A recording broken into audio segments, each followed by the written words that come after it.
Hello everyone, welcome to our SRCC study channel. तो देखो আজকে আমরা এই সেশনে একটি খুব গুরুত্বপূর্ণ আপডেট নিয়ে আলোচনা করব, যেটা কিন্তু খুবই একটা দ্বিধাবোধের বিষয় হয়ে দাঁড়িয়েছে এসএসসি 2025 কে নিয়ে। এসএসসি মানে কি? স্টাফ সিলেকশন কমিশন, যেটা আমরা সেন্ট্রালের এক্সাম আমরা জিডি দিই, এমটিএস দিই, সিলেকশন পোস্টের এক্সামগুলো দিই, ফেজ হিসাবে যেগুলো বেরোয়, সিজিএল, সিএইচএসএল বা জেই, বিভিন্ন ফিল্ড, বিভিন্ন ডিপার্টমেন্টে আমাদের যে সংস্থাটা নিয়োগ করে থাকে তার নাম হচ্ছে এসএসসি। এবার এসএসসি কে নিয়েই কিন্তু একটা বড় প্রশ্ন সবার কাছে উঠে এসেছে। 2024 2023 একটা বিরাট বড় এসএসসি কে নিয়ে একটা চারিদিকে কিন্তু আমাদের আলোচনার বিষয় হয়ে দাঁড়িয়েছে। কি না, টিসিএস, তোমরা হয়তো সকলেই জানো টিসিএস আগে যে এক্সামগুলো কন্ডাক্ট করতো এসএসসির মারফত, ল্যাব প্রোভাইড করতো বা তিনি কি করতো, টিসিএস আমাদের এক্সাম তো কন্ডাক্ট বটে, প্লাস আবার কি কোশ্চেন তিনি রেডি করতেন, তার কাছে সেভ থাকতো। কিন্তু এখন আমরা বর্তমানে কিন্তু টিসিএস কে আর পাবো না। হ্যাঁ, হয়তো ল্যাব প্রোভাইড করতে পারে, কারণ ল্যাব টিসিএস এর মতো আর কোনো সংস্থার নেই, কিন্তু সেক্ষেত্রে ল্যাব প্রোভাইড করতে পারে, কিন্তু কোশ্চেন আমরা যে বলতাম না যে সিজিএল এর এক্সাম দেবো, এমটিএস এর এক্সাম দেবো বা বিভিন্ন আমরা এই যে এই এসএসসি যেগুলো কন্ডাক্ট করে, সিজিএল বলো, সিএইচএসএল বলো, সিপিও বলো, সিলেকশন পোস্ট বলো, এমটিএস বলো, জিডি বলো বা জেই বলো, আরো বিভিন্ন এক্সাম রয়েছে, কিন্তু আমরা মেনলি যেগুলোতে আমরা যাই সেগুলো আমি রেখেছি এগুলো। এইবার ব্যাপারটা হচ্ছে এই সবগুলোই তো এসএসসি কন্ডাক্ট করতো, কিন্তু এক্সামটা নিত কে, মানে দায়িত্ব কে নিত, তার নাম হচ্ছে টিসিএস। আমরা টিসিএস গীতবেতানে বিভিন্ন সবাই ছেলেমেয়েরা এক্সাম দিয়েছি বা আগামী দিনেও দেব, কিন্তু টিসিএস কোশ্চেন বানাতো আর টিসিএস এর ল্যাব, মানে যেখানে আমরা এক্সাম দিতে যাব, ল্যাবটাও প্রোভাইড করতো। কিন্তু আমাদের 2025-এর যদি কথা বলি, এসএসসি ক্যালেন্ডার কিন্তু অনেকদিন আগেই পাবলিশ হয়ে গিয়েছিল।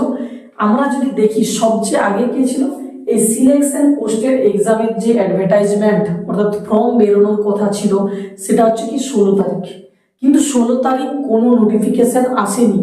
একটা আলাদাভাবে একটা নোটিফিকেশন কি এসছে ওয়েবসাইটে, বলা হচ্ছে যে আমাদের ক্যালেন্ডার এখন আপাতত পক্ষে রিভিউতে আছে, কিছুদিন পরে আবার দেওয়া হবে।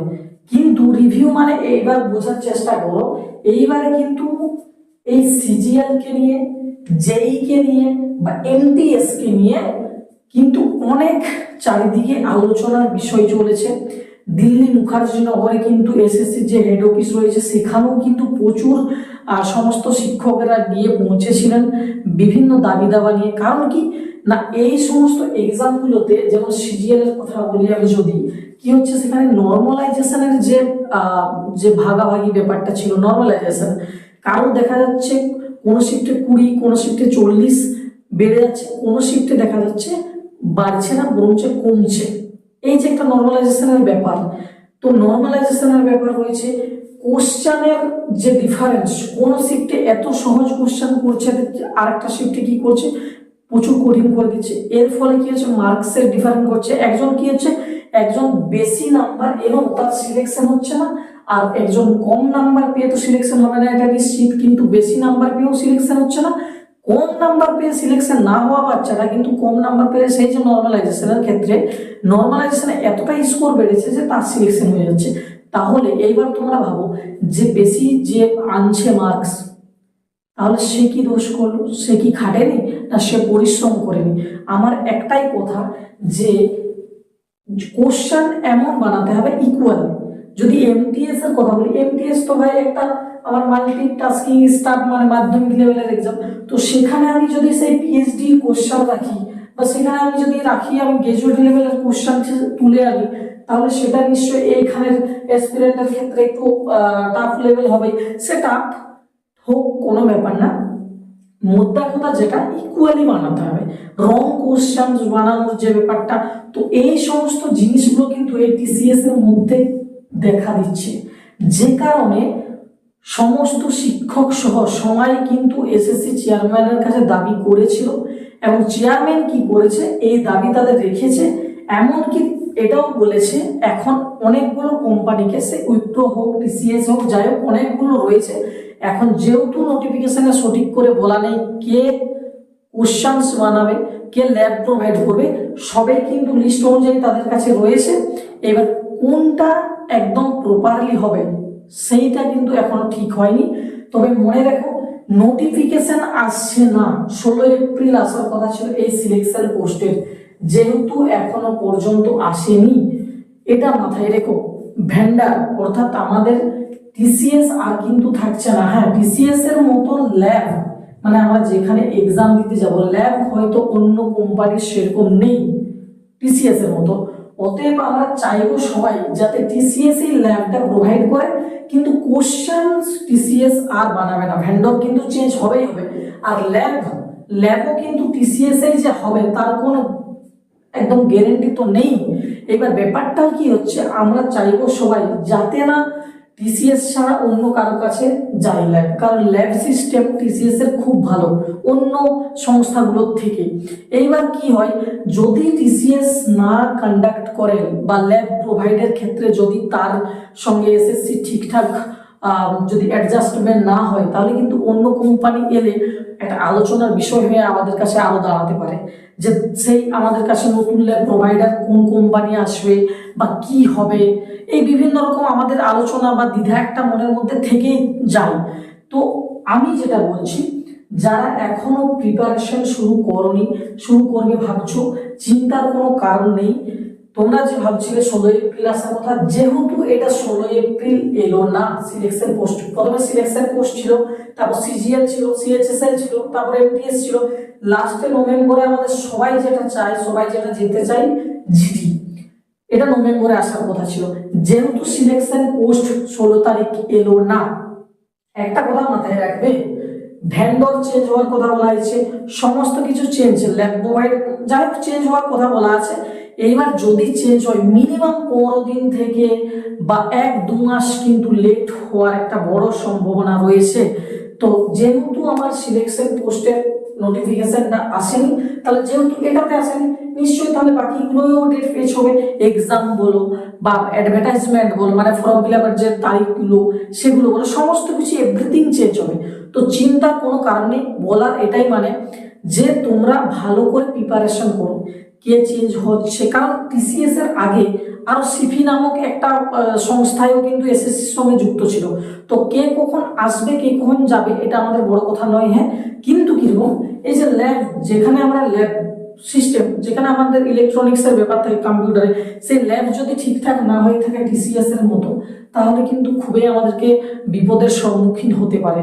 কখনো বিভিন্ন রকম হয়তো ল্যাব কাজ করবে না, কম্পিউটার কাজ করছে না, বিভিন্ন রকম হয়। টাইপিং এর ক্ষেত্রেও দেখা যায় কিবোর্ড কাজ করছে না, মাউস কাজ করছে না, এভরিথিং ল্যাক হয়ে যায়, সেটা বড় কথা নয়।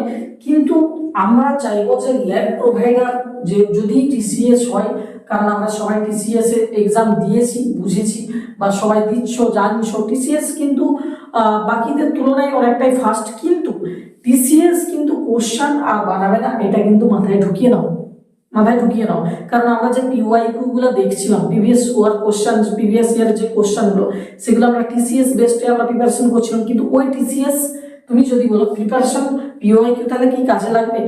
অবশ্যই কাজে লাগবে, কারণ যেই আসুক না কেন সে তো দেখবে যে কিরকম ভাবে। দেখো, আমি বলি পার্সেন্টেজ বলি, রেশিও বলি, বা যে কোনো সেক্টরের আমি যদি কথা বলি না, তোমার পার্সেন্টেজটা যে কোম্পানি আসুক না কেন, যেই কন্ডাক্ট করুক না কেন এসএসসির এক্সাম গুলোকে, টিসিএস বাদে, ঠিক আছে, উইপ্রো বলো বা যে কোনো কোম্পানি আসুক বা যাই হোক না কেন, যেই কন্ডাক্ট করুক, যেই তার সঙ্গে অ্যাডজাস্ট করুক না কেন, তোমার জন্য কিন্তু পার্সেন্টেজ রেশিও কখনোই চেঞ্জ হবে না। কথাটা বুঝতে পারছো? তার যে কনসেপ্ট, তার যে থিওরি, তার যে তোমার লজিক, সেগুলো চেঞ্জ কখনোই হবে না। একটা কথা মাথায় রেখো, যে আমাদের যে সিস্টেম, আমাদের যে মানসিকতা, আমরা যে সিস্টেমে এগোচ্ছি সেই সিস্টেমে এগোনো উচিত। কিন্তু একটা কথা মাথায় রেখো, চিন্তার বিষয় এটাই যে আমাদের ল্যাব, এই যে এই জায়গাটা ল্যাব, যদি টিসিএস না হয়ে অন্য কোনো কোম্পানি এই ল্যাব প্রোভাইড করে, তাহলে আমাদের ক্ষেত্রে বিপদ এইটুকুই আমি বলতে চাইছি, যদি ভালো হয় তাহলে ভালো, আমাদের সবার ক্ষেত্রেই মঙ্গল। কিন্তু যেহেতু টিসিএস থাকছে না, ভ্যান্ডর তো থাকছেই না, কোশ্চেন সে তো করছেই না টিসিএস, যদি আমাদের ল্যাব প্রোভাইডারও টিসিএস না থাকে, তাহলে অন্য যে আসবে অর্গানাইজেশন বা সংস্থাটা, সেই অর্গানাইজেশন বা সংস্থাটা যদি ঠিক হয়, ল্যাব অবভিয়াসলি টিসিএস এর মতো যদি হয়, গীতবিতান বা আরো যে সমস্ত উন্নত জায়গায় রয়েছে, উন্নত যে ল্যাব, ঠিক আছে। কিন্তু যদি একদম কি হয়, মানে কি বলবো, আর বলার মতো কিছু নেই আর কি, যদি দেখা যাচ্ছে যে সিস্টেমের পুরোপুরি সমস্যা দেখা দেয়, তাহলে কিন্তু আমাদের সমস্ত ছাত্রছাত্রীর ক্ষেত্রে একটা কিন্তু বড় সমস্যাজনক হয়ে দাঁড়াতে পারে আগামী দিনে। কিন্তু সেটাও এসএসসি হয়তো আমার মনে হয় কখনোই চাইবে না, যেটা স্টুডেন্টদের সুবিধা হয়, যাতে না কোনো সমস্যা হয়, সেটাই আশা করি তিনি করবেন। তো আমরা এই আশা রাখি। তো এই ছিল আজকের কিন্তু বিগ ইনফরমেশন। তোমরা এই ইনফরমেশনটা তোমাদের বন্ধু বান্ধব সমস্ত ছাত্রছাত্রীর কাছে শেয়ার করো, যাতে সবাই এই ইনফরমেশনটুকু পায়। আর একটা কথা, যেন প্রিপারেশনটা কিন্তু এই যে ল্যাব চেঞ্জ হচ্ছে বা ভেন্ডার চেঞ্জ হচ্ছে, এটা কিন্তু নোটিফিকেশন আসা পর্যন্ত কোনো কিছু বলা যাচ্ছে না যে কে থাকছে। তবে হ্যাঁ, টিসিএস আর কিন্তু এক্সামগুলো আমাদের কন্ডাক্ট করছে না, অর্থাৎ পেপার সেট আর বানাচ্ছে না। কিন্তু এই যে আমাদের ল্যাব প্রোভাইডের কাছে টিসিএস আছে, কিন্তু টিসিএস অপশন আকারে আছে। আমাদের যেমন একটা কোশ্চেন থেকে আমাদের মাল্টিপল চয়েস থাকে না, একটা কোশ্চেনে 4টা অপশন থাকে, সেই রকম হিসেবে ল্যাবের অপশনে টিসিএস রয়েছে, কিন্তু টিসিএস এই যে থাকবে ল্যাব প্রোভাইডার, সেটা কিন্তু বলা যাবে না। হ্যাঁ, আমরা চাইবো কিন্তু ল্যাব প্রোভাইডার দিক থেকে টিসিএস থাক। তো আজকের ইনফরমেশন এইটুকুই। তোমরা আশা করি তোমাদের প্রিপারেশন ভালো করে করছো। তো তোমরা এই ইনফরমেশনটুকু সকল বন্ধু বান্ধবদের সহিত শেয়ার করো, যদি ভালো লাগে তাহলে লাইক করো।